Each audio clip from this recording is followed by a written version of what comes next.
Sedek. He. Oğlum bu niye hiç konuşmuyor? Belki gözleriyle konuşuyordur. Dur şimdi anlarız.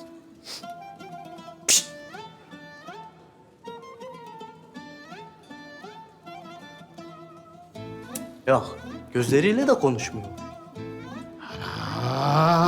Lan Zerek. Bu sakın casus olmasın oğlum o. Olabilir vallahi. Çok sinsi, çok da kurnaz. Hiç konuşmuyor da. Dur şimdi anlarız ya. Gözlerinden tanırım adamı. Şşt, bakar mısın? Gözlerime bak, gözlerime. İçine bak, içine. Ben casusu gözlerinden tanırım. Ama yok, çıkaramadım. He. Sen onu şimdi bana bak. Evet. Arkadaşım. Pişt. Ya niye konuşmuyorsun sen kardeşim? Beni niye delirtiyorsun? Konuşsana ya. Bizi merak edersin de bırakıyorsun. Casus musun? Ne sen? Bismillahirrahmanirrahim.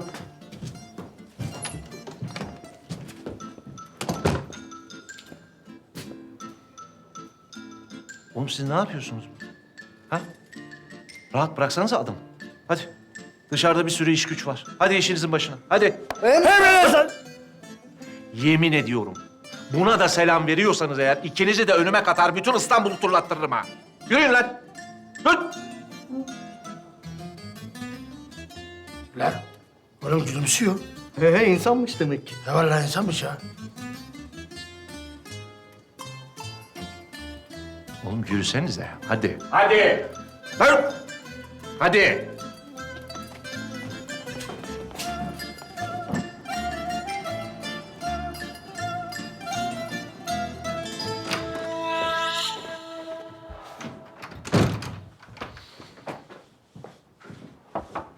Gel. Ha Cemil. Polis efendi, bir misafirimiz var. Peki al bakalım içeri kimmiş?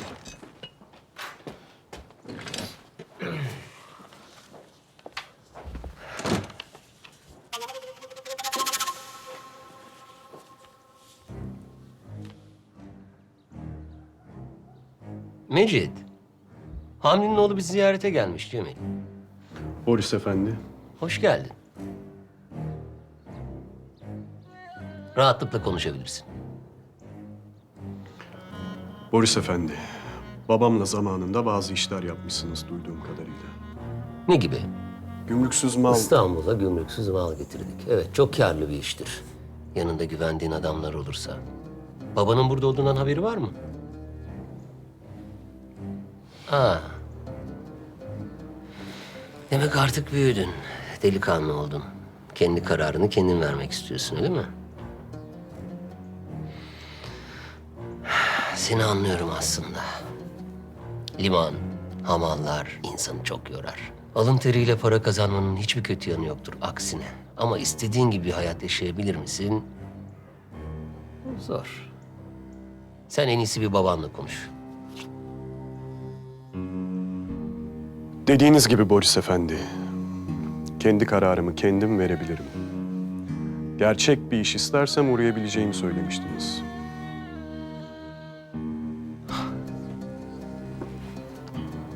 Ah şu gençler. Hayalleri her zaman büyük olur değil mi Cemil? Hayatın değeri ne kadar uzun yaşadığınla değil, ne kadar iyi yaşadığınla ölçülür. Sence de öyle mi Mecit? Ama maalesef iyi bir hayat sadece elinde gücü olanlara bahşedilmiştir. İşte insanlar bunu bir anlayabilse. Öyle sanıyorum ki sen bunu fark etmişsin. Güzel. O halde bizden haber bekle. Senden bir ricamız olursa Cemil sana iletecektir. Sağ olun polis efendi. Necip, benim yanımda yer almakla doğru bir karar verdin bence.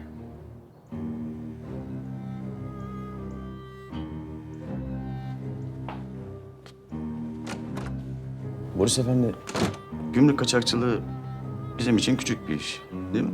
Elbette. Ama sana zamanında bir şey söylemiştim Cemil. Galata Limanı'nı kontrol eden İstanbul'u kontrol eder.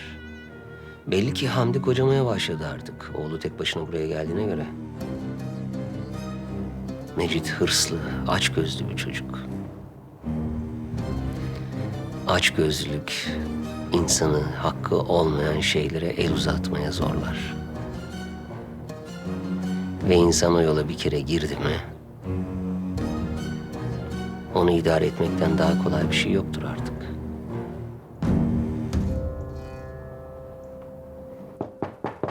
Gel.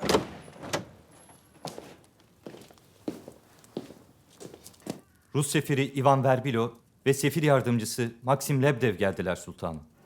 Gelsinler.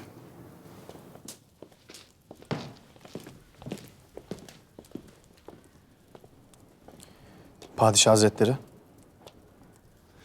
Sefir Efendi, aldığımız duyumlara göre sınırımıza asker yığmaktaymışsınız. Nedir bunun sebebi? Padişahım, Sefir Efendi, ne dediğimi duydunuz. Sizi uyarmak isterim. Amacınız bize karşı bir saldırı planıysa, şunu bilmenizi isterim ki herhangi bir oldu bittiye karşı önlemlerimizi aldık. padişahım. Sınırlarımızdaki askerlerin bir tatbikat için orada oldukları bilgisi size bir ay önce verilmişti. Duyumlarımıza göre Vardarlı Ömer Ali Paşa'yı ve birliğini sınıra göndermek istermişsiniz. Bu da bizi ziyadesiyle endişelendirmektedir. Bakın Sefir Efendi, amacımız topraklarımızı korumaktır. Rusların doğu vilayetlerimizde gözü olduğunu bilmekteyiz. Şunu biliniz ki Osmanlı uyumuyor. Efendimiz, bu konuyu en kısa sürede Moskova ile mütalaa edeceğim. Ve bu yanlış anlaşılmayı çözeceğiz. Merak etmeyiniz.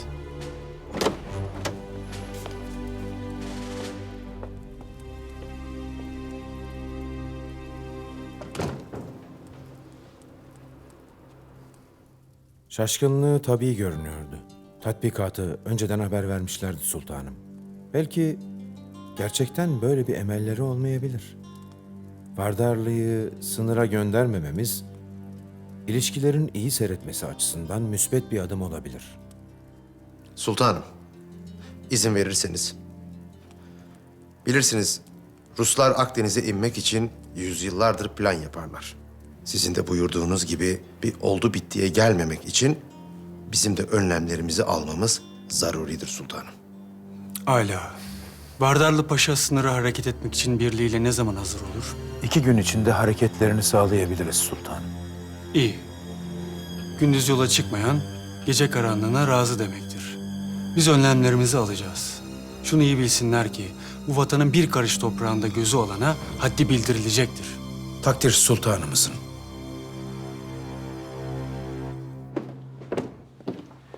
Hemen Moskova'ya telgraf çek.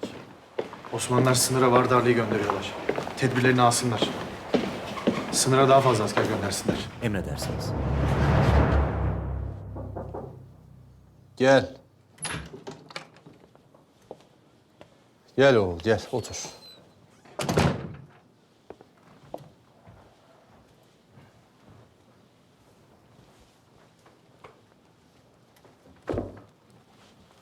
Anlat bakalım. Tahkikat yaptım. Adamın kafasına sert bir cisimle vurulmuş. Kimmiş peki? Adamın adı Hüsnü. Sarayda telgraf memuruymuş. Adama yol verilmiş. Neden? Sarayda bir casus olduğundan şüphelenirmiş. Ne? Bir kurt. Sarayı kemiren bir kurt var deyip dururmuş. Muhafızcı başıyla konuşmuş ama adama inanmamışlar. 2 gündür kayıpmış. Cesedi bulamasaydık eğer bizim de haberimiz olmayacaktı.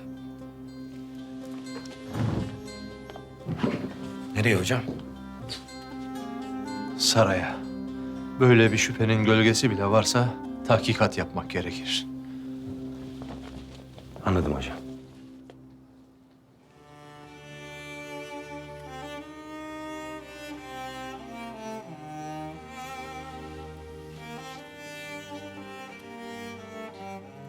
Merak etme oğul. Bu kara günler geçecek. Saraya alnının akıyla gireceksin.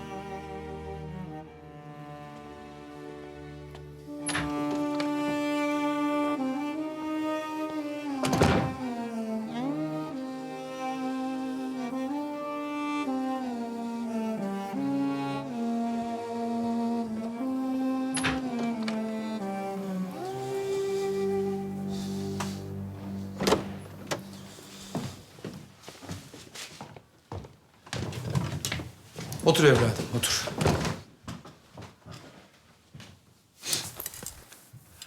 Nedir sınırdaki son durum? Bu telgraf az önce geldi Sadrazam Hazretleri. Sınırda Rus yığılmaları devam ediyor. Topları bizim topraklarımıza çevrili.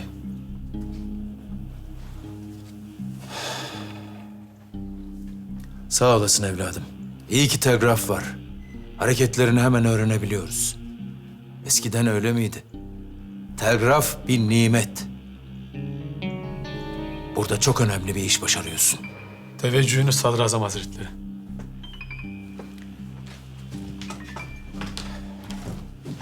Heh.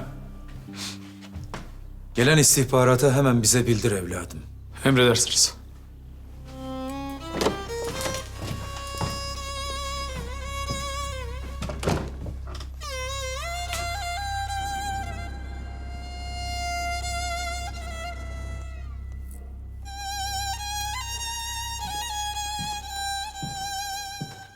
Ne var, ne istiyorsunuz? Maşallah be Fevzi. Krallar gibi yaşıyorsun. Rıza Paşa, hoş geldiniz. Henüz paşa olamadık be Fevzi. Ne yapayım sizin için? Sana bir şey soracağım. Buyur. Çocuğun yok. Karın yok. Bildiğimiz bir akraban da yok. Öyle değil mi?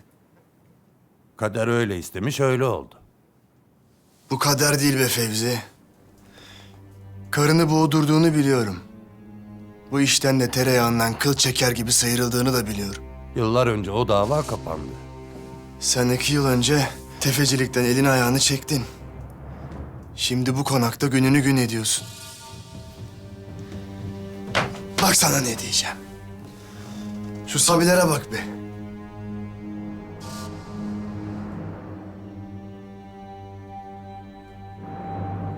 Buyur.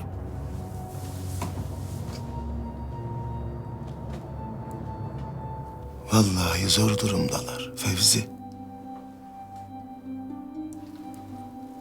Onlara bir yer açsan hoş olur, hoş. Ne yani, burada mı? Burada. Burada.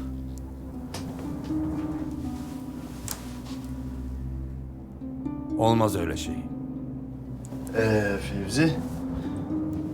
Bizde teklif var, ısrar yok. Fevzi, tefecilikte kaç ailenin kanını emdin? He? İş iştir.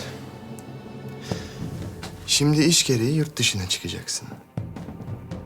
Bu konakta bize kalacak. Millet de bunu böyle bilecek.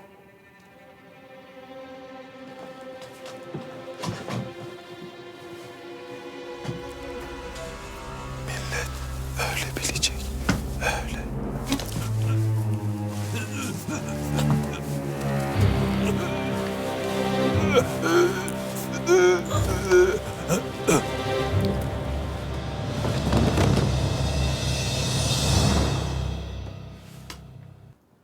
Ich hab die Nacht geträumet,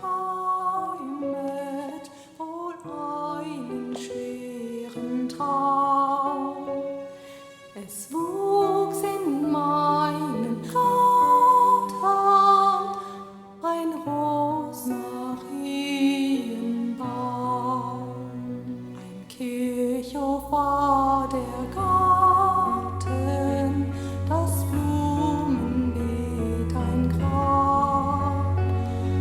Von dem grünen Baume fiel Kron und blühte ab.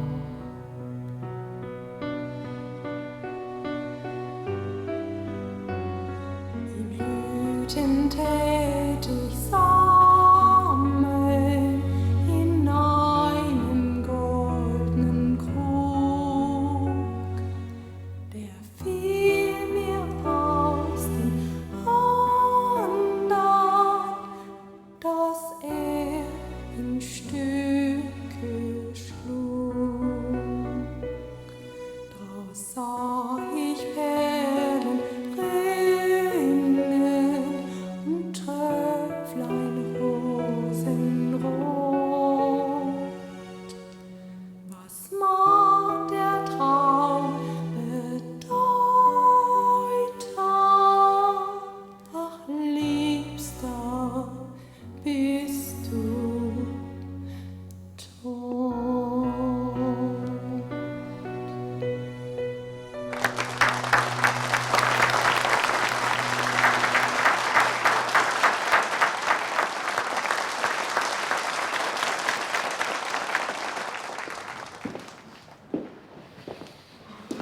Anita von Wilhelm.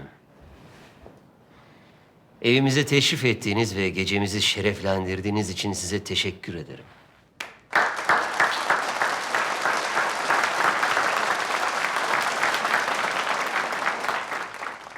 Almanya'nın gerçek dost ve müttefiği Osman İmparatorluğu'na geldiğim için gerçekten çok mesurum. Görüyorum ki beyefendiler, hanımefendilerin arasında Kahraman Paşalar da beni izlemeye gelmişler. Hepinize selamlıyorum.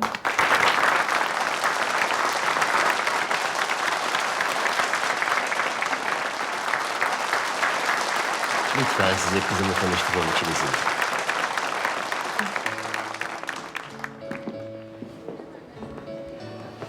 Clara Zaharias. Bu ne güzellik. Es ist uns eine Ehre, Sie in unserem Haus willkommen heißen zu dürfen. Welch wundervolle Stimme. Almancı, Sie sprechen ja so gut Deutsch wie eine Deutsche. Kutlarım. Demek ki iyi bir eğitim vermişsiniz. Babalar daima kızlarıyla gurur duymalılar. Öyle değil mi Bey Zaharias? Elbette. Kızımla ne kadar gurur duysam azdır. Derecim biliyor musun? Fräulein Anita'nın babası ünlü Prusya Maraşali Kurt von Wilhelm. Eminim babanız da sizinle çok gurur duyuyordur. Tahmin bile edemezsiniz.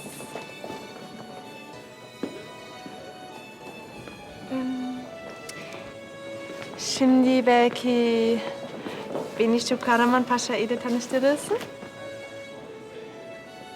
İzninizle. Hangisi? Badale Ömer Ali Paşa ile. Tabii ki. Paşa Hazretleri, sizi Anita von Wilhelm'le tanıştırabilir miyim? Hanımefendi, bize büyük bir musiki ziyafeti verdiniz.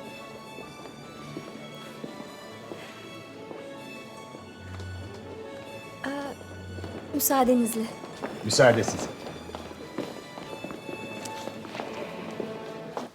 Casus mu? Sarayda mı? Duyumlarımız öyledir sultanım.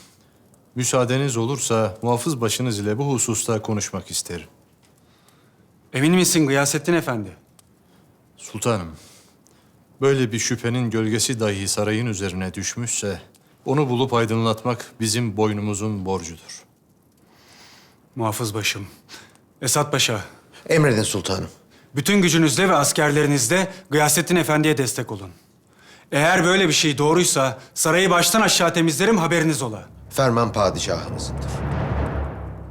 Demek Tifoli geçince bin neferli 20.000 askere karşı direnen Kahraman Paşa sizsiniz. Mübalağa etmişler.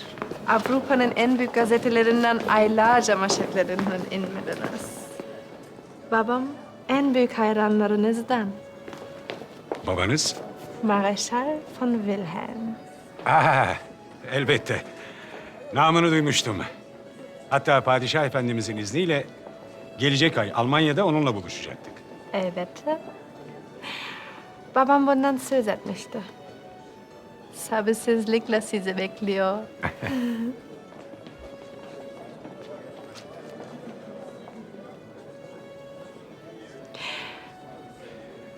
Eşinizi göremiyorum Paşa Hazretleri. Hanımefendi, ben üniformamın adamıyım. Anlamadım. Yani savaştan savaşa koşmaktan evlenmeye bir türlü vakit bulamadım. Ne kadar üzücü. Seçtiğimiz yol budur. Üzülmenize gerek yok.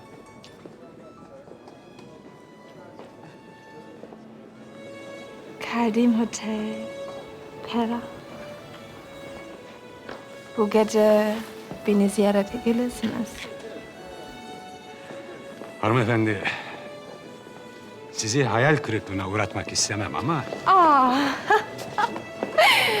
Beni yanlış anladınız. Babam size gönderdiği bir hediye vardı.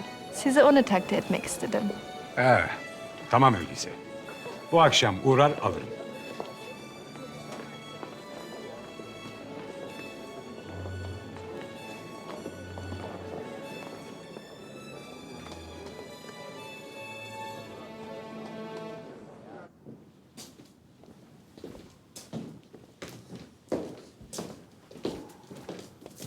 Buyurun Paşa Hazretleri.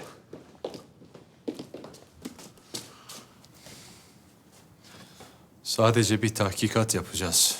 Bu kadar askere ne lüzum var Nazır Efendi? Padişahımızı duydunuz Kadı Gıyasettin.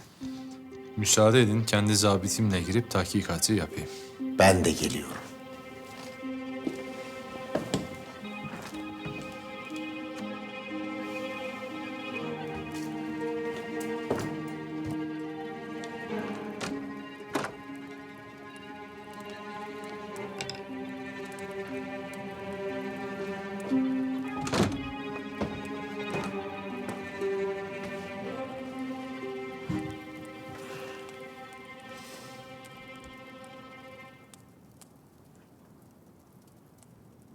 Rahat. Bu Galata Kadısı Gıyasettin. Sana bazı sorular soracak. Bir tahkikat için. Otur oğul, otur.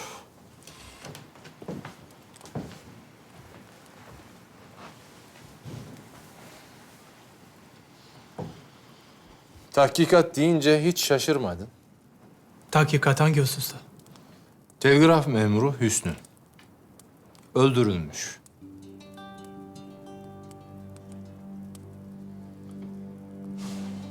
Hüsnü saraya gelip sarayda casus olduğuna dair şüpheleri olduğunu söylermiş sana. Doğru mu? Doğrudur Kadı Efendi. Sarayı bir kurt kemirir derdi. Onu defaten uyardım. Öyle delilsiz şahisiz. Herkesi töhmet altında bırakacak şayialar çıkarmasın diye.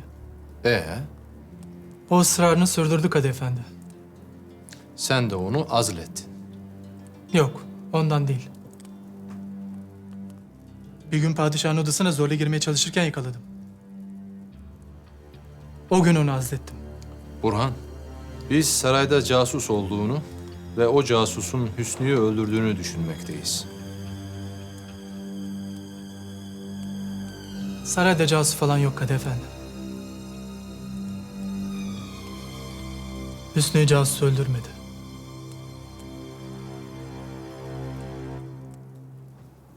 Hüsnü'yü ben öldürdüm.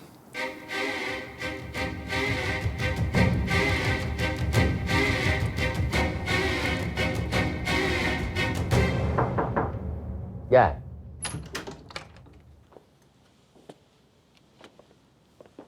Anita.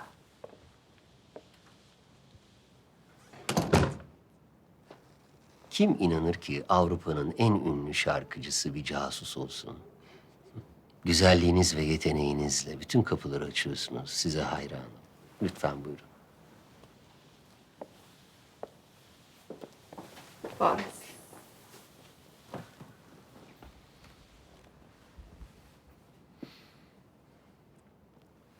Öyle sanıyorum ki Mayer'den bana 20 milyon altın değerinde bir belge getirdiniz. Planımız biraz değişti Boris Efendi. Mayer bankaya ortak olmaktan vaz mı geçti? Hayır. Hayır. Banka ilgisi hala devam etmekte. Ya. O halde bu parayı toplamak için ne kadar az vaktim kaldığını da biliyordur. Banka kuracaksınız. Sadece Maya onun için daha karlı bir yol buldu. Öyle mi?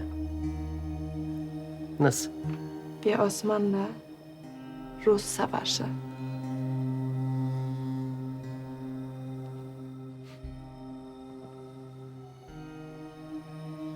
Savaş mı? Savaşlar Beysarias. Savaşlar çok karlıdır. Maya, savaş için hem Osmanlı'ya hem Rusya borç vermek istiyor. Evet. Tabii bunun için elinde savaş çıkaracak kadar güçlü bir sebep varsa. Peki ama ya Ruslar İstanbul'u ele geçirirse? İstanbul'a bir işimiz yok. Babamın en büyük hayali Napolyon yapamadığını gerçekleştirmek. Moskova almak. Osmanlı'ya Doğu cephesinden Ruslarla savaşa giderken Alman ordularımız batıdan yürüyecek ve Moskova alacak. Rusya ne olup bittiğini anlamadan Moskova düşecek. Cüretkar bir düşünce. Biz de Mayer üzerinden gelecek silahları hem Ruslara hem Osmanlı'ya satacağız. dedikleriniz kadar zekisiniz. Demek Almanya Rusya'yı ele geçirip dünyanın en büyük gücü olmayı istiyor. Sonra da sıra Osmanlı'ya gelir herhalde. Plan bu. Sevgili Anita, babanız gerçekten de Napolyon'un yapamadığını yapıp tarihe geçmek istiyor. Evet. Ancak Napolyon'un Türkler için söylediği çok güzel bir söz vardır, bilir misiniz? İnsanları yücelten iki tür meziyet vardır. Erkeklerin cesur, kadınlarınsa namuslu oluşu. Ancak bunların yanında hem erkeği hem kadını şereflendiren çok daha büyük bir meziyet vardır ki o da vatanı uğruna kendi canını hiç tereddüt etmeden feda edebilmektir. İşte Türkler bu erdeme sahip kahramanlardır. Bundan dolayıdır ki Türkler öldürülebilir ama asla mağlup edilemezler. Sizi dinleyen biri planımızı karşı çıktığınızı zanneder. Hayır, hayır. Demem o ki Osmanlı'yı asla hafife almayın.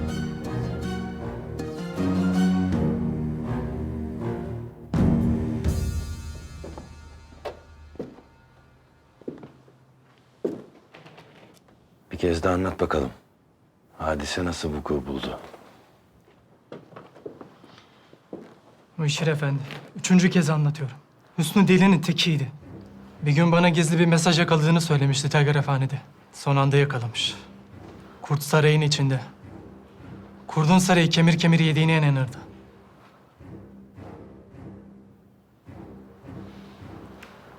Saray telgrafhanesinde mi? Sarayda bir casusun odasında gizli bir telgraf olduğundan şüpheleniyordu. Ben de o deliği dinleyip sarayda bir araştırma yaptırdım.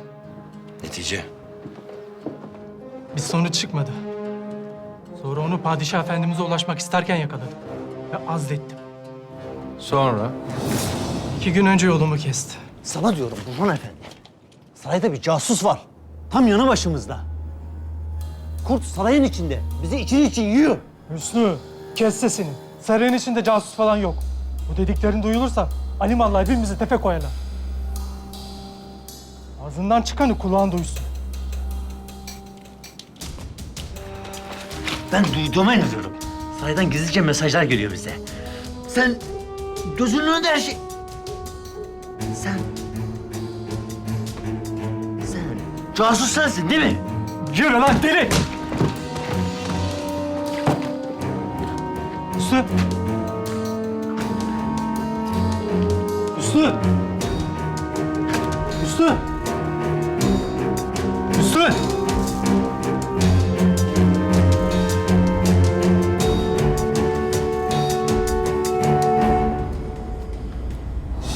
Yanına gittim de ölmüş olduğunu anladım. Kadı Efendi, neden anlamazsınız? Bu deli sarayda bir casus olduğunu yayacaktı. Sonra itibarımız ne olacaktı? Kazaya ne oldu? Madem kazaya ne oldu, neden karakola gidip anlatmadın da Mefta'yı götürüp bir ormana gömdün?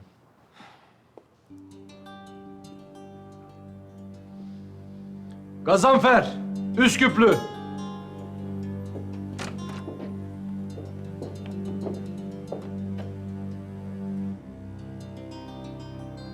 Atın bunu zindana. Dahiliye Nazırlığı'nı da durumdan haberdar edin.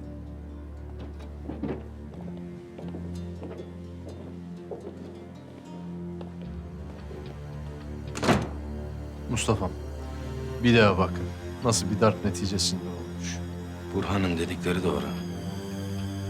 Ölüm düşme ve çarpma neticesinde olmuş.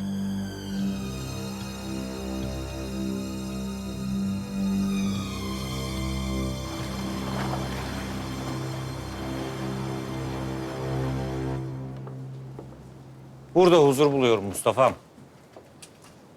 Ve her defasında Galileo'ya teşekkür ediyorum.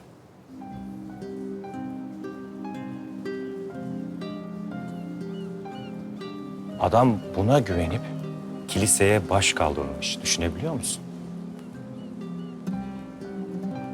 Helal olsun vallahi. Ne demiş biliyor musun? E pur si muove. Yine de dönüyor.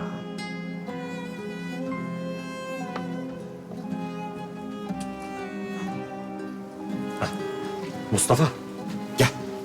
Bak. Gel bak.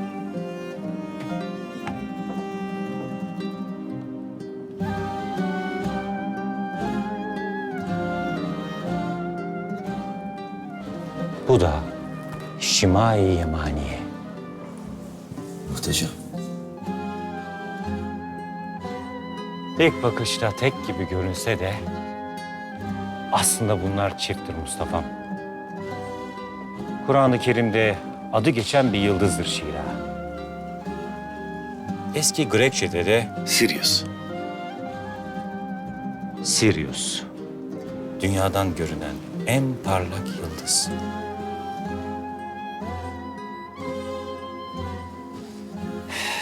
Herkesin dünyası farklı tabii. Kimi göğe bakar, Şira'yı görür. Kimi de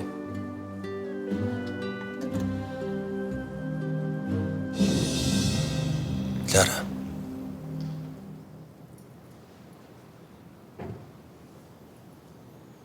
Boynumdaki ilmekten kurtulunca kendimi sonsuza kadar sana adayacağım.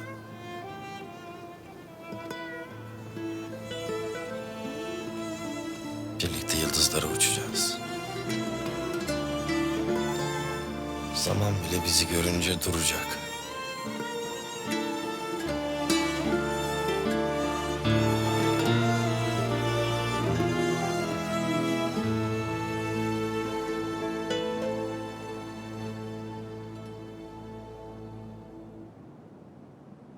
Mustafa. Mustafa. Şşş, ne? Hayır oğlum, nerelere gittin yine?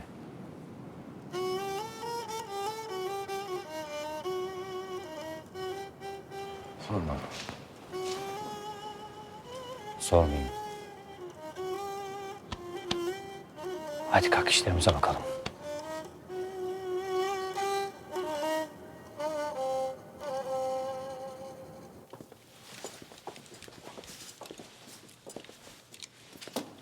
Siz burada bekleyin. Ben hemen geliyorum. Buyurun, gelin.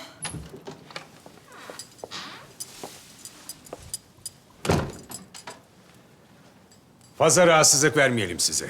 Eğer siz de müsaitseniz babanızın hediyesini alıp sizi yalnız bırakalım.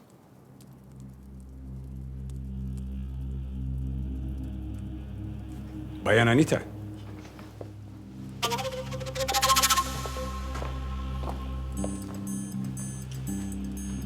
Ne oluyor burada? Birazdan öleceksiniz. Ama hala vakursunuz. Ne diyorsunuz siz?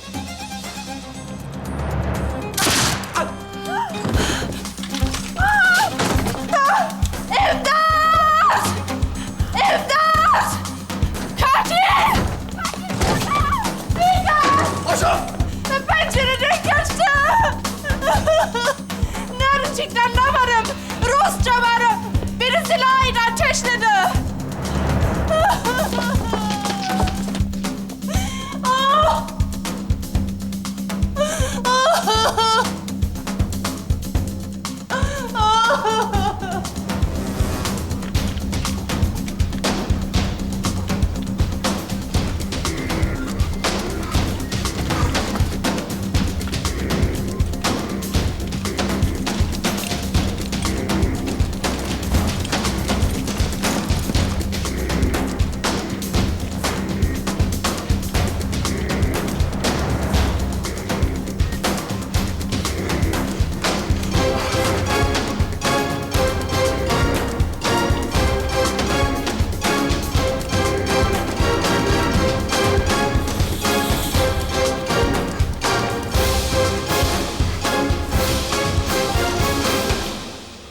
çok garip bir şey gördüm rüyamda. Rüyalarda bazı hikmetler vardır oğul. Kimi için müjde, kimi için ikazdır rüyalar. Hayır olsun. Hayrın karşı gelsin hocam. Ali.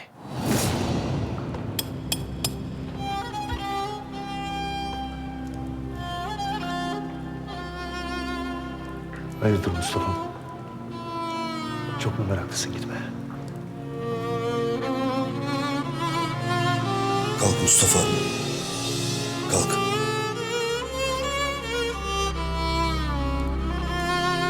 Kalk Mustafa. Hadi Mustafa kalk.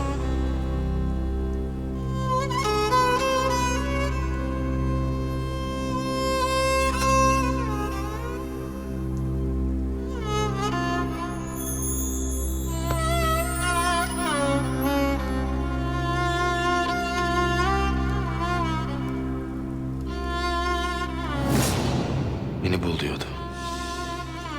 Ben gidiyorum kardeşim. Gitme. Gidiyorum Mustafa. Ali. Gitme. Ali. Gidiyorum Mustafa. Ali gitme. Beni bul Mustafa. Beni bul kardeşim. Ali gitme. Ali!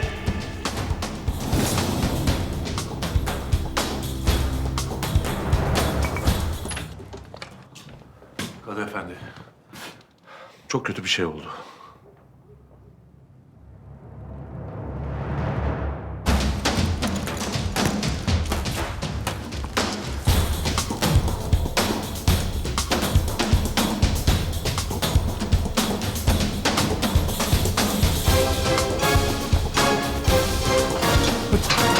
Aç kapıyı.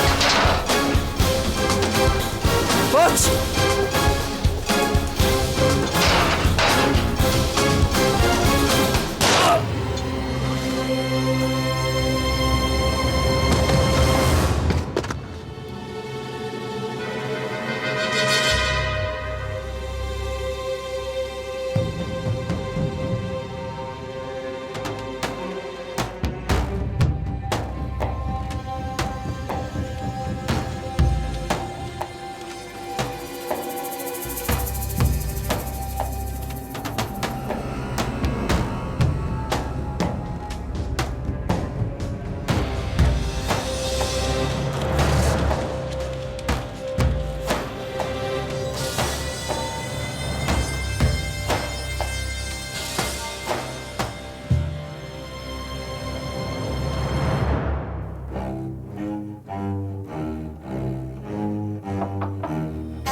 Boris Efendi, Söyle canım. Vardarlı Ömer Ali Paşa öldürülmüş. Ruslar mı yapmış? Söylentiye göre öyle. İşte tarihin akışını değiştirecek bir sebep.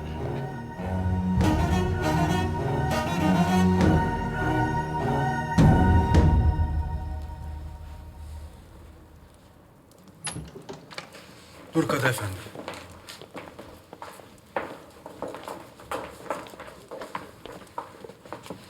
Son bir selam edeyim kahramana.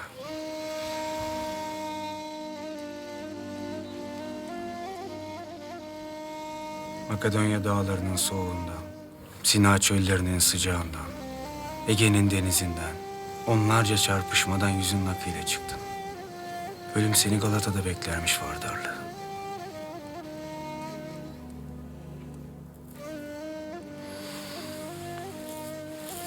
İnna lillahi ve inna ileyhi raciun.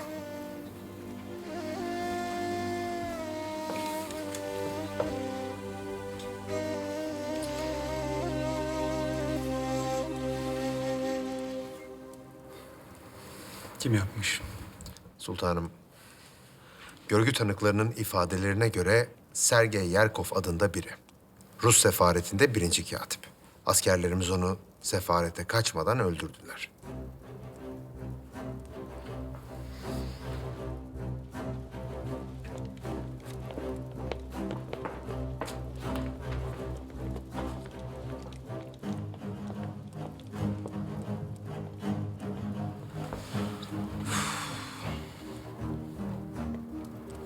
Galata'da sessiz bir gün gerçekten hayalmiş.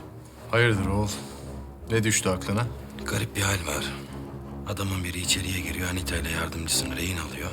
Sonra paşayı bekliyor, adamı tek kurşunda öldürüyor. Paşanın buraya geleceğini nereden biliyor? Doğru dersin. Bir diğer mesele de şu. Bir suikastçı bu kadar akıllıca tertip ettiği cinayetin kaçış yolunu nasıl hesap etmez? Sen git tertiplediğin onca tezgahtan sonra sefaretin kapısında can ver. Olacak şey değil. Hasan, git Anit Hanım'ı buraya getir.